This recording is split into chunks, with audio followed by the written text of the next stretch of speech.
Курение — это очень плохо кончится. Курение убивает жизнь. Поэтому мы не курим.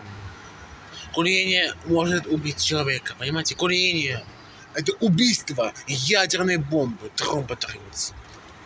Тромболия.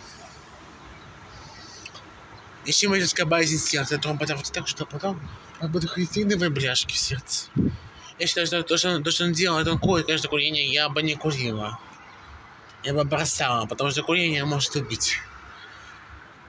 Если вы курите дальше, она может умрет. Съемочка мои хорошие, съемочка мои маленькие.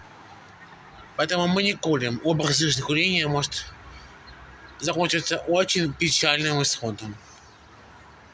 Поэтому мы не курим сигареты. Сигареты никотиновая зависимость. Это никотин, который такой. Когда вы курите, думаете, что все хорошо, закурили, и все, да? Нет. Курение убивает жизнь, поэтому мы не курим сигареты. Это гадость, это никотин.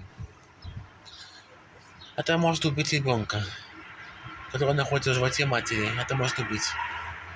Поэтому не курим больше никогда.